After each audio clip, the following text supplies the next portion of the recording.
Speaking on HOAs, so what is kind of the biggest thing you're seeing on the HOA side that you need to look ahead to, or you may need to make some amendments on? Right. Well, on the HOA side, if the declaration is approaching year 30 from the date of recording, you need to have your counsel start the process known as a preservation.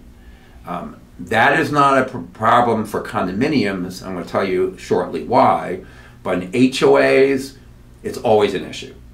So if you're at 28, 29 years before the 30, that's when you want to start engaging counsel. It does take some time to get the paperwork done and the board approval. It's a board decision, and that gives life for 30 more years. The problem is where the covenants are more than 30 years old. It doesn't mean they all go away by the snap of a finger.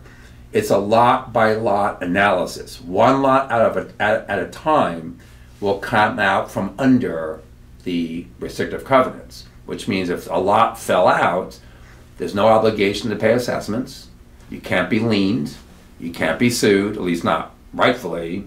You don't have to follow the do's and don'ts in the declaration. You can paint your house whatever color you want. You can have a big truck, a boat, let your grass grow tall. All those restrictive covenants are no longer binding on those lots who fall out. To get them back into the fold, you have to what's called a revitalization. That is a lot more costly, takes a lot longer, and it takes a majority member vote to be okay with reimposing the covenants. If you have a group that says, great, I can do what I want to do, Wild Wild West is now set into my community, so I'm going to vote no, you have enough people persuaded in that direction, you have a situation where covenants may ultimately go away as the last lot falls out. And when I have an association that is past year 3 and they don't want to deal with it, and they ask me to do collections, I say, I got to do a MARTA, Market Record Title Act, deed search to see if that lot's still in. If they're still in, we're golden. If it's out, I can't. Same thing with a violation matter. I have to do a MARTA deed search to see is that lot in or out. If in, you're good. If out, I wouldn't send the demand letter because you're not going to go after someone on an obligation that ceases to exist. And the question is, okay, can they still use the rec facilities? What about getting ingress and egress? Other benefits? There's some potential equitable contribution you can get, but that's an expensive lawsuit. There's no precedent.